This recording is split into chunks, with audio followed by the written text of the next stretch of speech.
Hi grade 12s, welcome back. Today we are going to do a little bit of something different. So you'll know this face for literature. But today I'm going to do a little bit of language with you. And what I've chosen to do is the summary as well as advertising. Okay, so let's get right into it. Right, so when you get your language paper, you're going to get your comprehension first, and then you're going to get to the summary, okay? And there are certain rules or certain skills that are going to assist you to do well in terms of answering your summary, okay? So the first thing you need to do is you need to pay attention to what the summary question is, okay? So you are going to see a summary, and you are going to be asked to summarize, or you're going to see a text. You are then going to be asked to summarize that particular text in terms of a specific question, right? So go and find that question and highlight the question, right? Then use your own words to a limited extent. What does that mean? So if you go and you copy that summary from the text verbatim, then you're not summarizing, okay? Then you're simply giving us back what is on your question paper. When we say use your own words to a limited extent, what we are saying is paraphrase, okay? Say what is there, but change a word or two so that you don't lose the meaning of what you are supposed to say, okay? It's also very important that you stick to the word count. So if your summary says 70, first additional language will be 7 points, okay? Most probably you'll have between 7 and 10 words per sentence. So your word count will be 70. Please do not go over the word count, because that is part of the instruction. You need to be able to answer the instruction, okay? Or follow the instruction and answer the question. Then, once you've now identified these points in your summary, after each point, ask yourself, am I answering the question? So, let's say the question is as follows. You find your extract and they say, summarize the following extract by mentioning 7 ways that will help you sleep better. Okay? And now you list your 7 points. After point 1, you ask yourself, does what I say, does this help me sleep better? Does drinking coffee before bed, does it help me sleep better? No, that doesn't. Let me go and reread it. Do not drink coffee before bed. So what must you do? You must now go and write 7 ways in which you can sleep better. Number 1, do not have coffee before bed. Does that answer the question? Yes, it does, because not drinking coffee before bed will help you get a better night's rest. So after every single summarized response, okay? Because each of your little summary points must answer the same question. How to get a better night's sleep.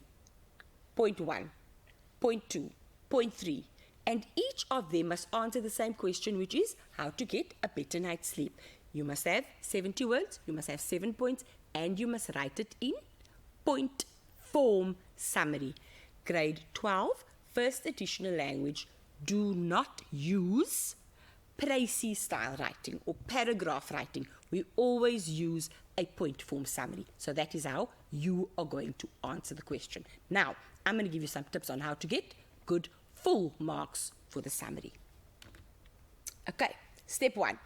So, identify the topic that you have to summarize, which is basically the question, okay? And then you must read all the instructions carefully. Now, remember that thing where I said identify the topic, okay? So, there will be a little description, and in there your question will be, and it will be highlighted. I don't have an example for you because I don't want to show you in terms of a question paper how to answer a particular summary. What I want you to do is learn the skills that you need to answer the summary. So skill 1, okay, is you need to know what the question is. You need to be able to identify the question. It will be in bold.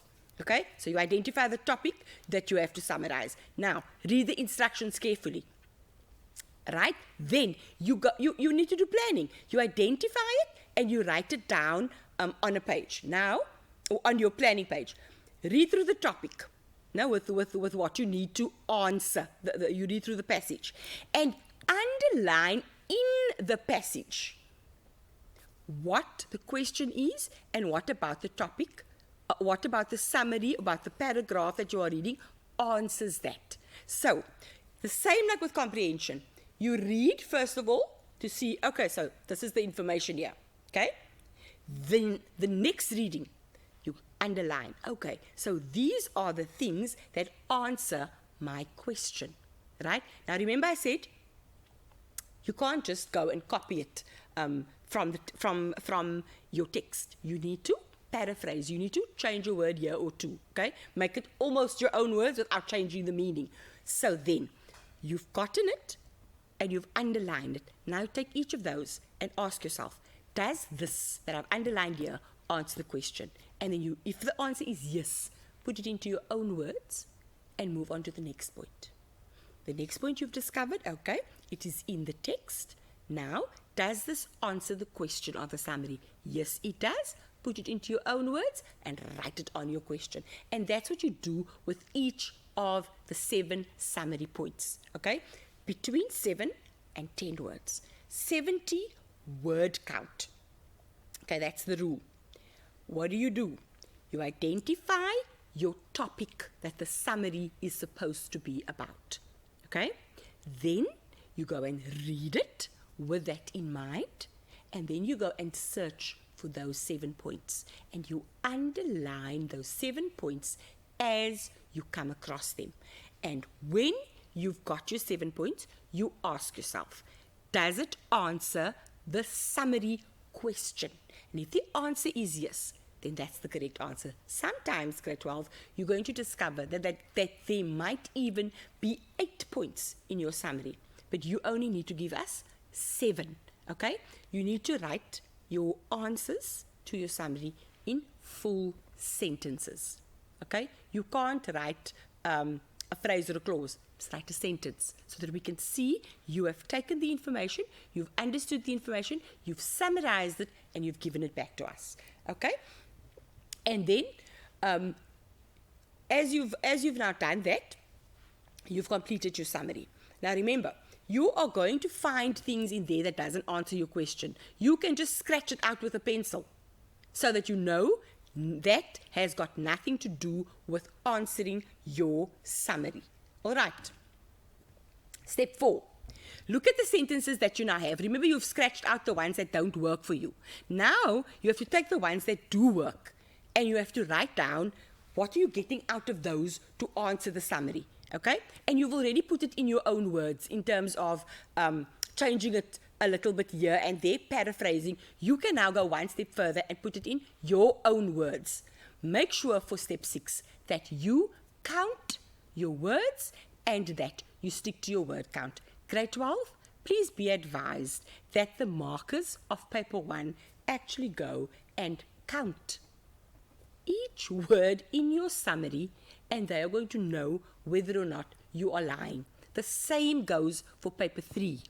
Each section of paper 3 is counted by the marker to see, to verify with what you've written at the end of your particular section. Okay, so summary counts 10 marks. You've got it in front of you, and I know that I'm being repetitive, but that's how you learn. You've got it in front of you. You're reading your question. You're reading your text. You're asking yourself, does this answer the question? No, it doesn't. Out with a pencil. Does this answer the question? No, it doesn't. Does this answer the question? Yes, highlighter.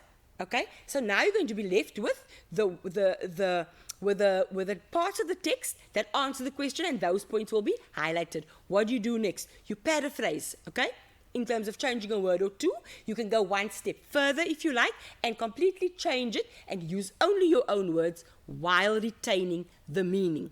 You need to make sure that you have 7 points, that they are written in point form, and that you stick to the 70 word count. And that is just a 5-minute lesson on how to answer the summary. Okay, now, the next thing I'd like to do is adverts, and you're asking yourself, why? Right, I don't have a single question on advertising in today's lesson, but what I do have for you is the ability to read a picture, okay, and to understand what the picture is telling you. And that's what advertising is, and that's what cartoons are.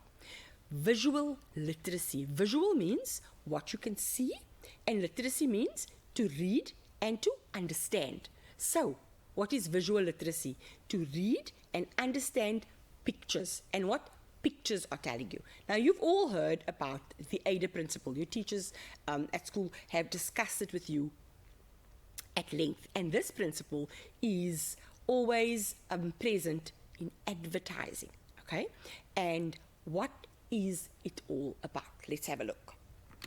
So, the ADA model, okay, it's got a capital A-I-D-A, and the A stands for attention, the I for interest, the D for desire, and the A for action. So, any ad that's out there, okay, what they are saying is, so I don't know if you remember, or if you're going to remember, we spoke about elements of the genres. So this is kind of elements of advertising, that an ad, a good ad, must be able to get your attention, make you like sit up and take note.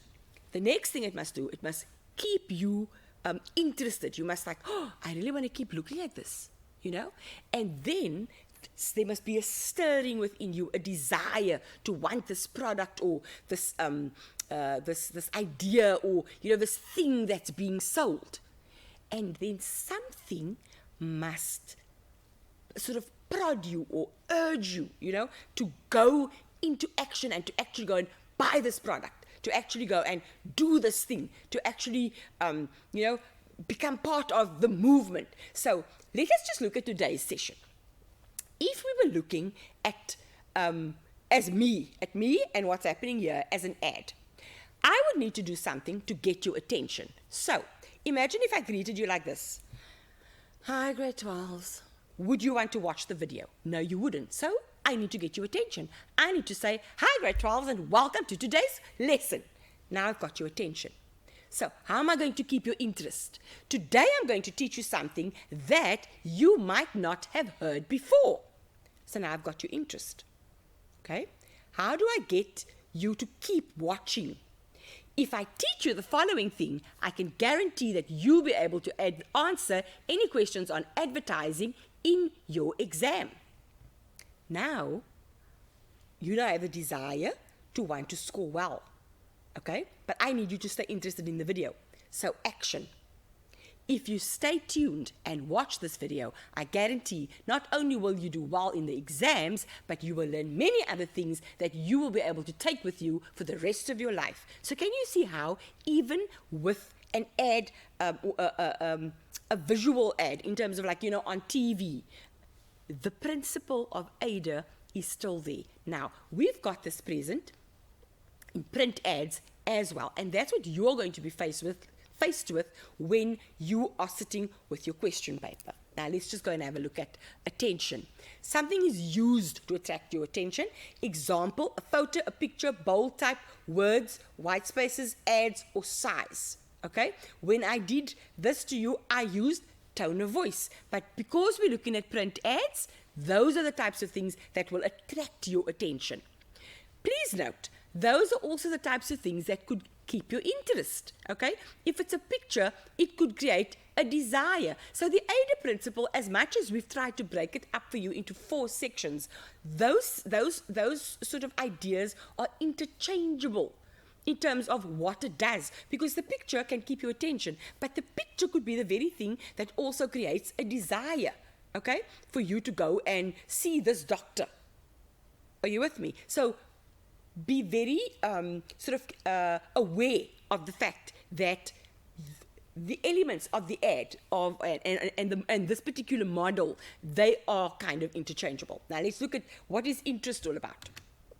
Okay, so some information, example, details, price, availability, creates interest in the product being advertised. Think back to what I did. I said to you, like, you're going to learn something new.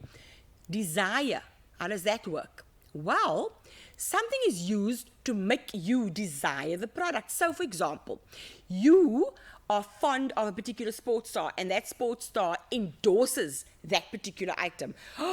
I want to wear khakis like Ronaldo. I want to wear CR7 perfume. I want to wear some famous TikToker's makeup or lipstick or whatever. So that's the desire part.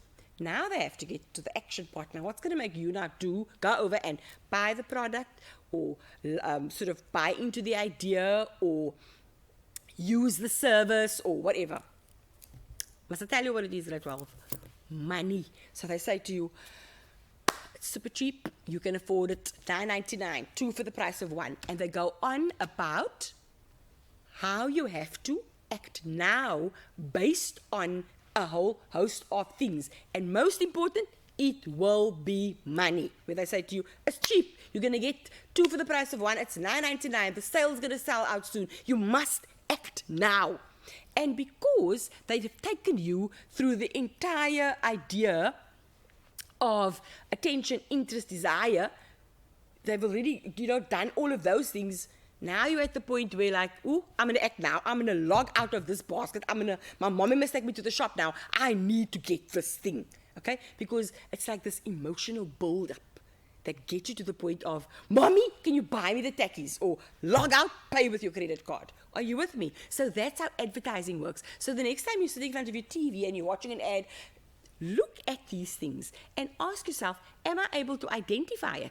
Because if you can do it while it's happening in front of you on TV, you'll be able to do it when you're sitting with this ad in your exam. Okay, so I've got a few pictures that I want to show you because, like I said, the lessons that I've done thus far haven't really been about answering the exam questions. They've been about skilling yourself in terms of knowing what is happening and what is the purpose of this and how do I sort of unpack what this is. So we've unpacked analysis of a short story. We've unpacked history in terms of the political background of my children, my Africa. We've unpacked what's expected of you in a summary. Now we are going to unpack how you read a picture and remember the AIDA model and how it ties into the picture. So the first picture that I have for you is a picture of, what is that? You're going to immediately say it's a Big Mac, okay? Now, this is one of the things that can be advertised, okay? A product can be advertised. But if you look at that, there's no discernible sort of sign that says it's a Big Mac. But the way in which that burger is put together, I've seen that somewhere before. You know what I mean? And then you identify. Now, in terms of unpacking the image, there's this burger with all this juicy food on. If you think about how they are going to get your attention, we think about the color, we think about how it looks quite tasty. So the image of that is what will get your attention. Okay? Now they have to keep your interest. So something needs to be said in order for you to remain interested. Excuse me. Is there anything about that picture that makes you, that keeps your interest? Okay? You need to identify that about the picture. Then, you now need to have the desire to want that Big Mac. Okay? And then, something about it must make you go and say, I'm going to buy it now on my way home from work. So you need to be able to identify those aspects. Now that's just an image, okay, that I've shown you. So sometimes ads are going to have something that we call copy, okay? And copy is the extra information that you're going to get on an ad. Now, another thing that can be advertised beside a product is a service. Okay, so a service like insurance or medical aid or home loans. Okay, so they will sell it to you in such a way that they are going to direct it at a particular group of people. Now, what do we call the group of people that an ad is directed at? We call that the target market. Okay, so when you are sitting with an ad and you are looking at it, either it's going to be a product that's being advertised, or it's going to be a service. Okay, but it is going to be aimed at a particular group of people. Okay, it's going to target a particular audience. When you are writing your exam grade 12, you are going to be the audience. Okay, so you have to be able to identify that audience in your question paper. If it is something like a home loan or car insurance or medical aid, who is that going to be aimed at? Let's look at a home loan. Is it going to be at parents? Are parents the only people that buy homes? No.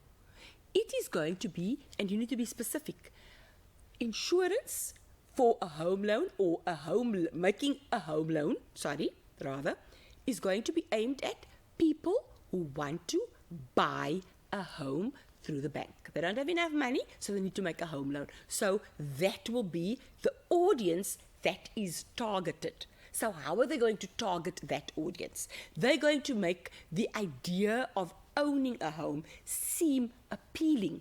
Okay? If it is insurance for your vehicle, then is it women? Is it men? Is it young people? Is it old people? Or is it anybody that wants to purchase or that wants to insure their vehicle? So now, once again, you need to unpack the wording of the advertiser, the advertiser, the wording that the advertiser uses in the advertisement. Now, you're going to see that I'm giving you more questions than answers, because that's what this is all about. Unpacking what's in front of you, so that by the time you get to the questions, you've got all the information already, you know what you are looking at, and it's easy for you to go and put what you know into words. Right. So, what is the target market? It's the audience that the ad is aimed at. I've said that to you now. Example, and you have to be specific. Homeowners, young homeowners, old homeowners, children, students, mothers, parents. And then you need to know why you are saying those particular things. How are you going to know? Something in the ad is going to direct you in that regard, okay?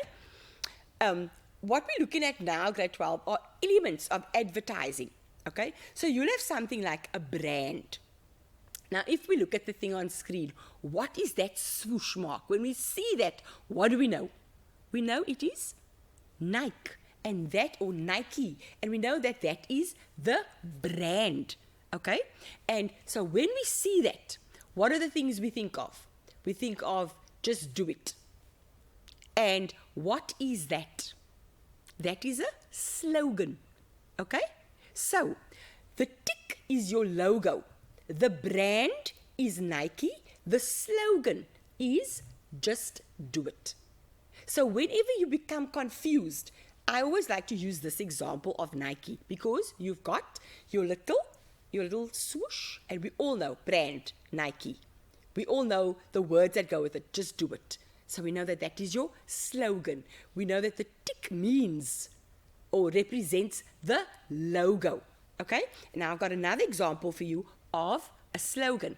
And this one has got to do with McDonald's. So when you see that big M, immediately my mind goes, ta-da-ta-ta-ta, I'm loving it. And that is your slogan. It's a catchphrase. It's something that you're always going to associate with that particular picture. Okay, so if you look at the various slogans that those things have, Nike is just do it. Vodafone, power to you. What is the next one? Apple, LG, PlayStation, KFC, Wimpy. So when you look at any of those, immediately you think of the words that go with the picture. So, what are you thinking of? You are thinking about a particular brand with a particular logo and the slogan that goes with it. So can you see how you already know these things about advertising? And all I'm asking you to do is label them correctly. Okay, I'm going to show you an ad now. So, get home loan sanctioned online within 8 working hours. Now look at the picture. Let's focus on the picture. The picture is of a house. And in the house, okay, or on the face of the house is a clock, okay? And this clock says 8 hours. So, what is happening here? The word express is there, and if you look at the E closely, then it looks as if the E is moving, okay? As if there's movement associated with it. So it's going a little bit faster. Now, if you think back to cartoons, that idea of movement lines, that's present in this ad. What does it say? Get home loan sanctioned online within 8 working hours. So, where is the thing that tells us it is online? If the word online weren't there, we look at the mouse. And the mouse tells us that it is electronic, that it is online, that it's related to the internet. Express, there's 8 hours. So where else would we have gotten if we hadn't looked at the copy in terms of get home loan sanctioned online? We would have seen there's 8 hours, there's a house, there's a mouse. So we would have been able to reconnect the dots in terms of understanding that something must happen to this house in 8 hours and you can use a computer to make it happen. Okay? Without the words. Then you look at the words and the words fill in the blanks. Okay? And that's what good advertising is. Who's the target market? Somebody who wants to make a home loan, who doesn't have a lot of time, who doesn't want to go and stand in a long queue at the bank. So what do they need to do? They need to click their mouse and it can happen for them within 8 hours. Okay? So you need to read all of those things in the picture. That is how you unpack a picture. And then remember, applicant needs to upload that's basically your fine print. Okay? So remember, here they are advertising a particular service for your home loan to be sanctioned online within 8 working hours, to be approved within 8 working hours. But they are saying terms and conditions apply kind of thing. So they are covering themselves in terms of the legality. So although it's an ad and it seems like, oh, it's like, this picture, like I'm going to go and I'm going to apply for this home loan and I'm going to get it in 8 hours. There are legal repercussions and you are bound by those. So you need to inspect every corner of that ad and of the cartoon and look at what it says, okay? Look at what it's selling. Who is it selling it to? How are they doing that? What is why did they put a mouse there? Why did they put a clock face on the house? Okay? That's how you unpack it. Because if you ask yourself those questions, you're going to get right back to the ADA principle. Attention, interest, because if you look, let's go back to the picture. The word express. It's got your attention because it's the pop of color. What is express? Now they've got your attention. Interest, 8 hours. Already you're thinking, what? So now they've got your interest, right? Desire, get home loan sanctioned online within 8 working hours. I want to do that, okay? And what do they say? How do they get you to actually go and do that? Apply now. So you can just go and click. And it can happen. So can you see how the ADA principle drives you from being sort of drawn to an ad or a product and then ending up by getting the product or buying whatever is being sold. Okay, so we can already see that a lot of advertising has to do with emotive language. Okay, they want you to feel things. They speak to you because in this ad they don't mention a particular person. They're just saying this can happen for you if you're interested in the home loan. So they are speaking to people's emotions, and people who want to buy, who want to get a home loan, are the ones who are going to be attracted by that. They're like, oh, I can do that 8 hours and I can have a house. Are you with me? Or I can have a home loan that's been sanctioned. So they direct the ad at people's emotions. So what do they use? They use emotive techniques. That's what it's called. Right. I love this ad. Kids eat free. That little boy looks like he's enjoying that burger to the fullest. And where can he get the burger? Now look, Spur colors red and blue. Look at the border on this picture. It's red. The font is blue. Okay? The word free is written in uppercase only. So, what is at the front of this picture? Kids eat free. Okay? And we've already seen Spur's thing there, so we know it's Spur. So, kids eat free, Spur. Then a little bit smaller, it says Wednesdays. And even smaller, it says from 11 a.m. Okay? But the most important thing that's going to attract a parent is kids eat free. So now it's like, oh, there's the Spur at Kids Eat Free, and you rush on a Tuesday night, and you get there and they say, sorry ma'am, it's only on Wednesdays. But you're there. What are you going to do? Turn around or go in? Possibly go in because your kids are excited. So that's how advertising works. They put the most important thing, the thing that is going to speak to your emotions as a parent or even as children, because if my kids must see that sign, kids eat free, they're going to be like, mommy, can we go? Okay? They put that, the biggest message, the biggest thing that's going to attract you, they put that at the forefront of the picture. Okay? And then they put the child happy, looks, his eyes are big. So in this image, or in this particular ad, ask yourself, target market? Are you able to identify the target market? How is the ADA principle being used in this particular ad? Okay? Then, slogan, logo, brand. Are you able to identify those things? Remember, those are all the things that we've already dealt with. And as I'm showing you these ads and going through them and asking you the questions, I'm asking you to identify for yourself what we have already covered. Right. The next one, as extreme as you.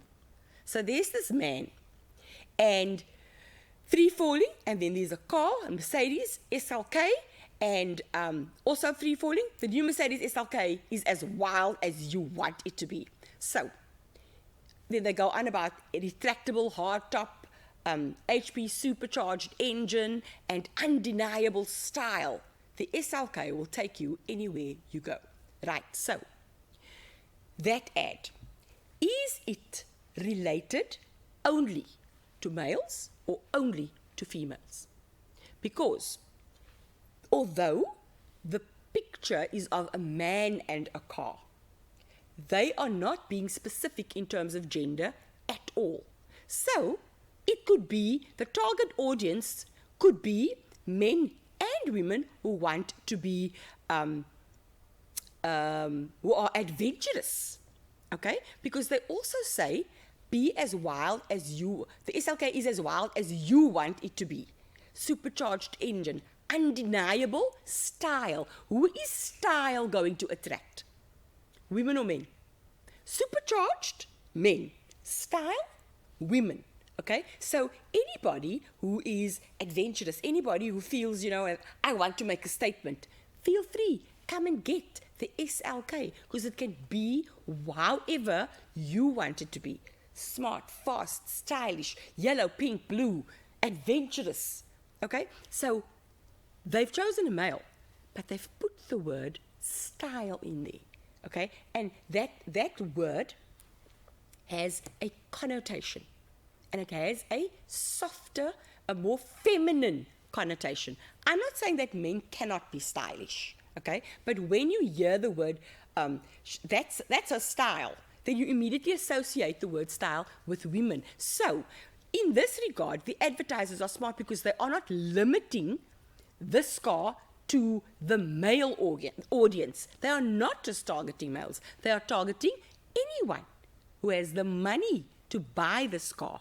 Okay, so that is why they are using particular particular words. So that's how advertising works. Grade 12, the important thing is that you are supposed to read the picture. If you look at the picture again, you'll see that everything, the colors are very sedate. And the thing that pops about this particular ad or this particular image is the car. Okay, look at the next one. Persuasive. Remember I spoke to you about emotive? Now there's also something called persuasive technique. So this one says, oh dear, it's hard to spell when you're hungry. Snickers, and Snickers, everything is misspelled in this ad. Okay, so now, excuse me, I just need to get some water quickly. It's hard for you to spell when you're hungry. If you keep making typing mistakes, grab yourself a Snickers fast, because Snickers will fix your mistakes. Now, who's typing? Which types of people are busy typing? Is it just teachers? Is it just learners? Is it just people in an office? Who is it? Everyone. Because people are always on their cell phones, people are always on their tablets, so everybody is literally always busy typing. So who's Snickers for? Everyone. Okay? And what's going to happen? You are going to be able to fix your spelling if you eat a Snickers bar. But because Snickers is misspelled, they also say, doesn't really matter, man. Just get the Snickers because you deserve it. Are you with me? They are not aiming, to sell Snickers, to just a particular audience. Anybody. Because we all are constantly on our devices, constantly typing. Okay, then you get something, excuse me, called rhetorical appeal. So, what's going to happen with an ad is they are going to appeal to your mind, which is a logical appeal, or they're going to appeal to your emotions, or to your your values. Okay, so the goal of these persuasive or rhetorical appeals is to convince you that the ideas are more valid than someone else's. Okay, and so don't worry too much about how it works, but know that it's got to do with logic, emotion, and ethics. So ethical appeal. So how are you going to? How does that mean? So the character of the author, for example, okay? So if you look at an ad and you respect, for example, Beyonce, and she's the person who endorses this ad, then you trust her. So what do? You believe in the product, all right? And how do you develop ethos?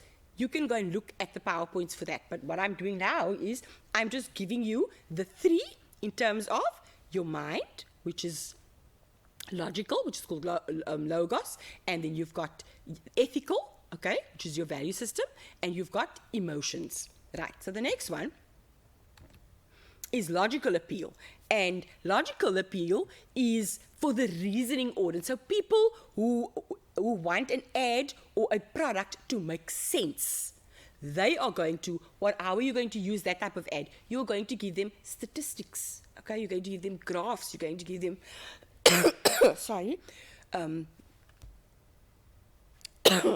quotations. You're going to give them numbers, all right? Then we've got emotional appeal. So how do we do that? We appeal to people's emotions, and we use words that appeal to their emotions. We use language, okay? We make our tone sound that way, okay? So when we want to sell a product and we are using people's emotions, then we use techniques that will ensure emotional responses. Let me show you an example. If you look at the little boy, what type of appeal is that? It's emotional. Okay, so that is called pathos. If you look at the dog, also, it's going to touch your emotions. Okay? If you look at accident caused, drunk driver, the little girl's dead. So they want us to respond, emotionally. Okay? So that is what advertisers do. Then, exercise. Look at that picture. We all want to be fit. We all want to run on the road during summer and have good bodies. So when they're advertising those running shoes, for example, they are showing us the positivity, the value associated with it. So what are they speaking to? They're speaking to our emotions. So they are using pictures to speak to our emotions. Grade 12, excuse me, I just need to take a sip of water.